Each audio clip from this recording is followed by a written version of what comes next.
track three was Alive, and again, that was one of the ones that was recorded earlier on for the demos. And yeah, they put that one down in January of '91, so early on in the process, and became the band's first single by default. And then during production, Mike McCready's solo was refined during some mixing when they had taken the works over to a studio in England.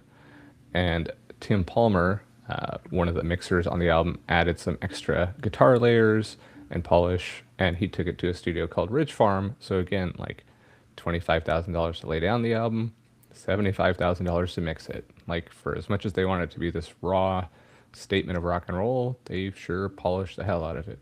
Um, Yeah, it sort of sounds to me. It sort of sounds like they may have accidentally hit a kind of sweet middle spot between the two, mhm. because you know they talk about wanting it to be kind of a raw and emotional sound, and like that's definitely there.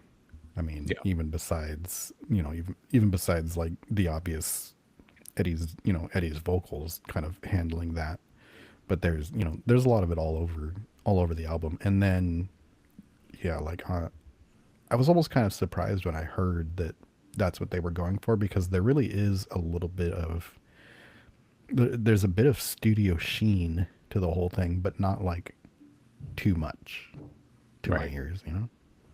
It, yeah, it much further in that direction, and it might not be heralded the same way and have that same feel to it. But Hmm. yeah, it's definitely a sweet spot kind of thing. Um, and the thing is too, like the guys' backgrounds, they all came in with so many different influences. Mike McCready is like Kiss, Stevie Ray Vaughan guy. Stone is like punk and metal and rock and roll. Eddie's, a punk singer basically. Uh, Jeff Ament is like a punk metal bassist, from Montana. I mean, they're all kind of different backgrounds, and really putting it together, they all kind of wanted to have that, dirty punk DIY sound to it, but with it being on a big budget record. It, oh, Yeah, you're is seeing that, what I just got. is that an Amber EMS alerts. sound right there? Yeah, there we go. Yeah, brought to you by some creep. But yeah, I think it does strike a good balance, and I really encourage folks though to listen to the 10 Redux version that they put out. It's not drastically different, but there's just a lot of unpolished to it that gives it a little bit new charm too, and it definitely sounds a bit more like you're in person hearing them play it in the studio as opposed to like this nicely refined work from these nice young men. Yeah, it was interesting to hear how fiddly people like McCready are about the mix. Like even years later, like coming back and be like, I don't know, and like I don't know if you'll talk about it soon, but even during the recording process, they talked about certain songs they did, like speaking of Kubrick, they did like Kubrick level amount of takes on on certain songs, like trying to get They certain absolutely parts, just did. trying to get certain parts right, like driving themselves insane. But yeah, I was kind of surprised to hear that, because it doesn't sound labored over in that way. No, I mean they definitely took the best cuts, and they put it together really well. A lot of brains went into it, and it actually, I guess it came out okay. I would listen to it again, I suppose. Yeah, it's Uh, they just yeah, ended up with three-fourths of an album being like mega all hits of the time. decade. Exactly. Yeah. So next song on the album, "Why Go." So kind of an interesting one lyrically. Eddie's here writing about a woman that's institutionalized by her mother, and really one of the first times that the band makes a point. They're not just gonna like talk about bro stuff. They're gonna talk about women's rights. They're gonna talk about mental health. They're gonna talk about everything there is to talk about in life. And they didn't really want to avoid like uncomfortable subject matter or just sing love songs. So really encourage you to listen to the lyrics on that one, and just you know Eddie does a great job of storytelling through different characters. And this is one of those early examples of that. And just yeah, here's the perspective of a woman that's in a mental hospital, Yeah, like they stairwell. really were kind of on the forefront of that. There's a, and they may be the catalyst of it, but there's like post '80s, there's a real movement in bands, among bands that are kind of alternative and in the Pearl Jam and kind of grunge place where they wanted to, you know, even if they're, they want to be more allied with feminism than like in lyrics and songs than the 80s were. They wanted to move, they really consciously wanted to move beyond songs about women being something other than lusting after them, or singing about like there's even a few from this kind of early 90s period where like people think they're doing that, but they're kind of doing like it's almost like the manic pixie girl trope of movies, but in song it's like Everclear's Heroin Girl, where Mhm.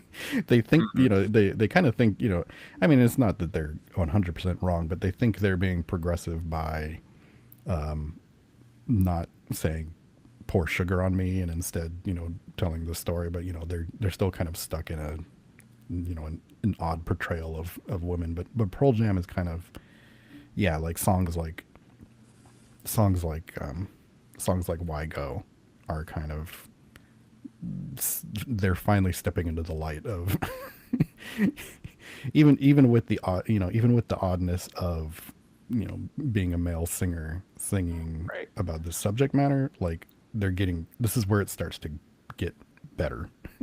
I mean, Eddie Vedder Yeah. has no choice other than to be a man singing, but the things that he sings about and the lyrics that he writes, and subjects, and the way he sings, like it's a step forward from that era. Well, and even, songs like Better Man, he can write songs that, can appeal to both genders essentially. You know, e- Sometimes with male songwriting, it's this is dude music, or this is dad rock. But I think there's a certain amount of respect I have for him that yeah, he's writing for all people. He's not just writing for the party scene. He's not just writing for the beer buds. He's not just writing Yeah, the he's Van he's really Halen, doing it on California he's really Girls. doing it on purpose and Yeah, really finding success. exactly. So the next song, just kind of going through them here. Black, a really deep emotional song. Another all timer right there. This is Eddie writing about kind of that first love breakup. The getting over the early relationship. There's always the speculation. Well, which woman is Eddie writing about? Was it his high school girlfriend? Was it his first wife, who he actually didn't even marry until 2000, but was on and off again with? Um, but yeah, one of my favorite songs on here. This one was recorded mostly live. As kind of like whole takes.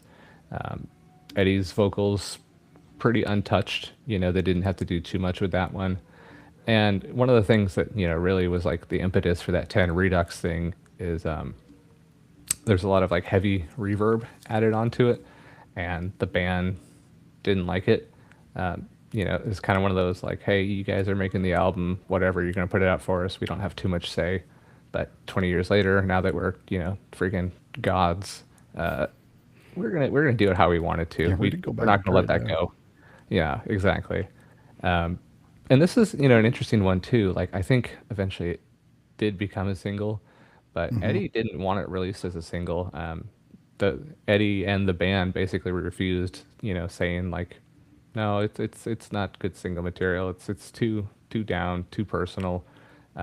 But the label wanted it, and kind of like a lot of Pearl Jam's battles, unfortunately, eventually the big dollar won out, and it's on the Yeah, radio plenty. But I forget if it was that one or something else, but they also had like a big fight where they were like, their label was asking for music videos for like every single one of these mega hits, and like, Hmm.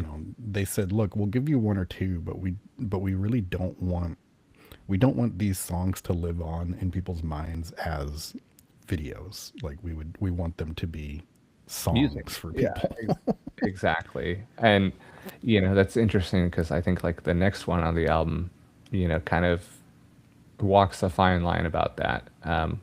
Music videos are a lot less part of the cultural fabric today, but in the 90s, if you heard Jeremy, you're probably thinking of, Eddie standing there, you know, solo singing his with his crazy eyes going on, and Yeah. kind of just the visceral classroom images of, the story going on.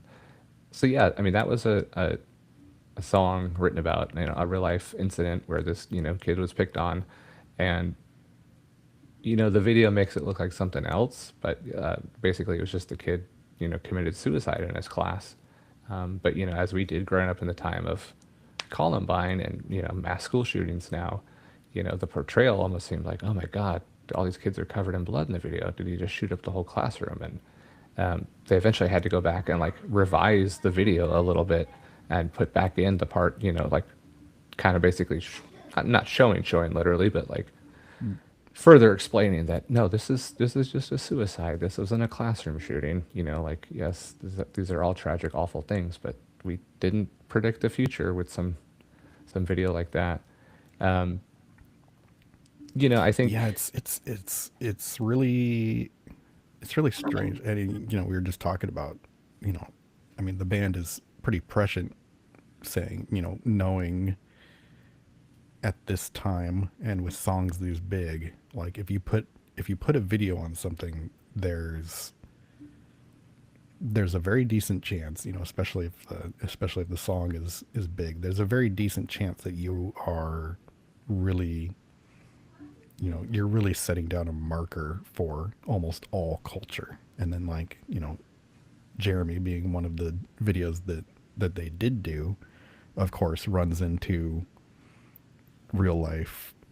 Later it runs into the real life '90s culture of Columbine and things like that. And yeah, you like they knew, it's what they're talking about. Like they knew like we're gonna lose control of this if it becomes this other thing. And and here's a song that happened to. absolutely, absolutely. And I mean, I think after that happened, there's probably a short while where this song wouldn't even get airplay because it was just too Hmm. close and familiar. But again, like yes, close, familiar, but a completely different story. But the way the video is portrayed, it just kind of makes it look like something else completely different. Yeah, but Um, even skirting that close and being being that emotional, and even just skirting the same subject matter, like there's kind of no escaping. yeah. There's no escaping that it's gonna be related now forever.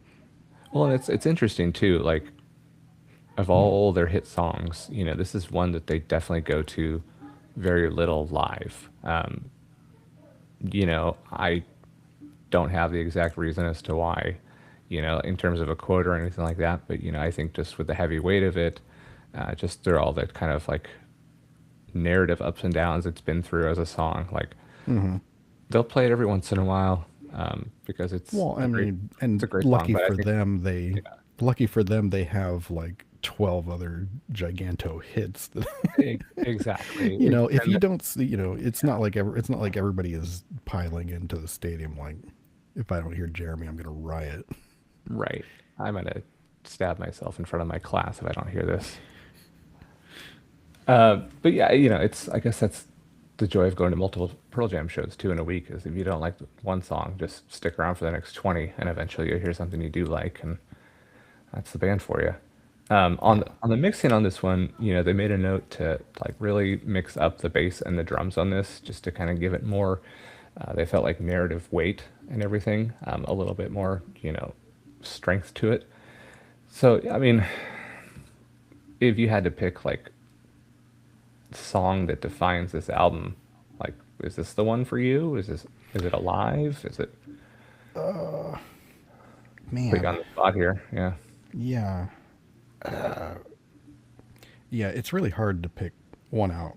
I mean, especially because as I mentioned, at least half, at least the first half of the album is one, two, three, four, five, 6 songs in a row. Maybe if you're gonna nitpick, you know, Why Go maybe I don't think became a single, like a hit single, but But a staple, it's still yeah. one that I think people look at from this album as, you know, a big song. Hmm. Any of those first six Yeah. are excellent examples of of what's so powerful and what's so great about this album. I do think for me personally, um,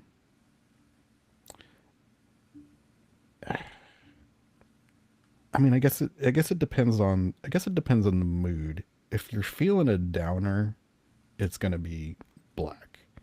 If you're feeling a little more upbeat, it's gonna be Even Flow for me Yeah. to be like the ones that I'm gonna hand off on this album and be like, hey, listen to this one first. I feel like, yeah, 91, 92. Even before I really knew what Pearl Jam was, like I knew Even Flow as like sports hype music. You know, every time like the Tacoma Rockets hockey team would come out of the locker room and skate onto the ice, Even Flow would be blasted. You know, there's that Yeah, opening riff and okay, oh, let's get stoked, let's get ready to go. Yeah, uh, I don't know. I think Jeremy stands out as certainly the most unique single of the group, just because of its history yeah, and kind of its place in pop culture. But if I had to pick one to hear over and again, I'd probably do like Alive, I guess. But yeah, Even Flow's so damn good too. Like they're all good. yeah. Yeah, I think you do hit on something there where you mentioned that Jeremy is very, it's a very unique song, like in their catalog and like Hmm. to its sound. You know, there's like 3 to 4 like modes that they sort of work in. You know, generally, you've got, like I had mentioned, kind of the flowy acoustic, like really hard rocking out. You know, there's some that sound a little more jammy. You know, there's some that sound almost, like their version of like folk type stuff. And they even have their punk side too. Yeah. Yeah, but like, yeah, Jeremy really does sit in between like 2 or 3 of those, and it's got a sound and kind of a feel that is not, it doesn't really pigeonhole into one of those that I usually can listen to a Pearl Jam song and be like, oh, they came in this day and said, oh, let's do one of these. Like, yeah, I want a slow number. I want to exactly. It's a like it, very yeah, it isn't yeah. slow. It isn't, you would expect it to be. I would like if all I had was the lyrics and like the knowledge of what it's about, I would have expected the song to sound more like Black, but Mm. it doesn't. It there's there's verse parts that almost sound, yeah, like jammy, like rock type stuff. Like it's not somber. It's really odd. Yeah. It's like a dark Who song almost. I don't know. It's Yeah. it's it's an interesting piece of music, and yeah, something they've really never. I wouldn't say they never came close, but it certainly stands out. There's not a lot of copycat versions of it in their catalog. I Hmm. mean, you could say something like "Daughter" and "Elderly Woman." Well, they're pretty similar songs, or um, you know, "Do the Evolution" and something like "Corduroy." Some of their other like punk riff type songs. There's some overlap, but yeah, this one's definitely its own beast. Hmm. Yeah, and I mean, I plan to talk about it a little later, but you talk about, even copycatting of themselves, but there's a lot of copycatting of Pearl Jam that goes on later, and that's the same thing too. Like there's definitely Pearl Jam songs that you can point to and be like, oh, this band heard this song and we're just gonna do this like Hmm. for the rest of the time. But there's not a lot of. It doesn't seem like there's a lot of, I mean, probably just people not being capable of it, but there's not a lot of bands. There's people that heard Jeremy and said, I could have expected somebody to do that, but there's really not. Like, Yeah, it definitely stands out. It's hard to duplicate, and I yeah, mean, I don't know. It's a good one, man. It's yeah, that's generational. a among the among the albums and songs on the Enemy Top 500. It's in the A plus plus plus tier. Like it's up Hmm. there. Yeah. A lot of these So are, go. but So I mean, yeah, that's we talked just all that time about like the first half of the album. You know, the back half definitely has its moments. But that was kind of the fun. Yeah, that was a little bit of the fun. This time around was remembering that the this isn't wall to wall stuff that I completely remember. right. Like Uh, there's other things that were going on at the same time, and like yeah, there a lot of them are you know sometimes you understand why they didn't hook the same way that the first half did, but yeah, like they're just as good. good songs. Yeah, I mean, like Ocean is the next track on here, and this is actually one of the few on the first record where Eddie gets a music writing credit with Stone and Jeff. You know, he did the lyrics, and you know, it was kind of just about his surfing vibes and everything, and you know, it kind of has some interesting things going on to it. It's like they did a lot of the mixing and finishing up again in England on this one, and they had to use like fire extinguisher and pepper mills for some of the percussion on it because like the studio they were at the time was like so remote and out of the way, and they didn't have like as much gear, so it was just kind of like a well, what do we got? Let's make it happen. We're here. We're paying for the time. Like let's do it.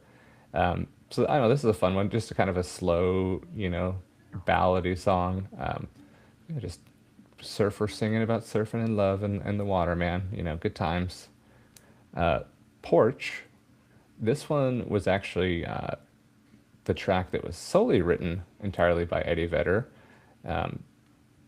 You know, this one's a little bit more of just kind of a straight ahead rocker, you know, with the emphasis on like the rhythm guitar. You know, and this is the one live early on where Eddie kind of loses his shit and kind of he'll start climbing and swinging and smashing stuff around. The dude liked to climb. The dude loved to climb. I mean, like, terrifying, terrifying. You know, we talk a little bit about on the interview with Selena about her book, but like, yeah, the people were like, "Holy shit, is he gonna die doing this Yeah, stuff?" Like, I'm sure multiple times people yeah, like people saw him and were like, the, "Oh, the we're manager's probably shitting themselves, you know, trying to get him to come down, and he's just hanging the from the venue rafters while the band's jamming away on venues Porch. looking up their venues are pulling out their insurance papers." Hmm. Do we have an Eddie Vedder policy? Yeah. Yeah. So it's a good one there. Garden, track number 9 on there, was just built from a Stone Gossard instrumental that he had been working on. Kind of talk, the lyrics in here talk about isolation, internal conflict. This one, you know, a bit more arranged than some of the other tracks, you know, recorded piece by piece and put together, and a lot more like thought into it as opposed to just kind of the straight ahead, let's do it on live takes. Deep, you know, another kind of straightforward rocker here. This one, you know, not much studio magic put on it. Entirely live capture, not too much overhead, you know, having to do. It really kind of yeah, just it It's lays much out less that. fiddly than Yeah, exactly. than a lot of the other stuff. It's the reminder this is a rock band at heart. You know, these are kids just rock and rolling and you know, almost kind of that late 70s Neil Young feel to it. Just crunchy rock, you know, having fun. And this one, the last one we end on here, I think is quickly becoming like my favorite on the album. Maybe because I didn't get sick of it as a kid, and maybe Mm. just, I don't know, it's just such a cool song. And then kind of learning a little bit more about it, and that's Release. And this is one of the first songs that Eddie wrote for the band. All, f- all 5 members are credited on it, so you know it's definitely a collaborative effort. But you know, even at that very first show, October 22nd, 1990, this is what they opened with. You know, Oh, really? yeah. So you know, you have the slow kind of melodic, you know, finger picking going on from Stone, and then Eddie's vocals just kind of gathering more and more power as they go. And the whole meaning behind that opening with it was they wanted to draw people in, kind of a, oh, what's going on over here, like really take notice as opposed to just coming in loud and thundering. They wanted to build that emotion. And I think that really encapsulate a lot of what Pearl Jam's about is just getting that emotion in music, and not emo, not any silly words like that, but they just like that dramatic storytelling, and really using music and all its accents to really captivate and make you feel things. Yeah, it's really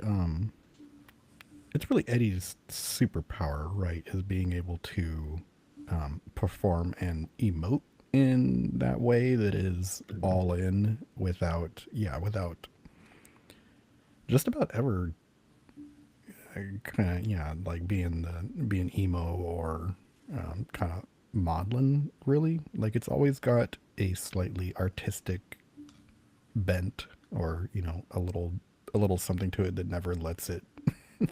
It never. I mean, obviously he's been parodied endlessly, but it's not one of those things where somebody parodies you and then you turn around and you're like, yeah, they've got a little bit of a point. Like no, like no, you go back to Eddie Vedder and you're like, no, oh, and Eddie's still just as powerful even after seeing Adam Sandler on SNL going, you know, Right.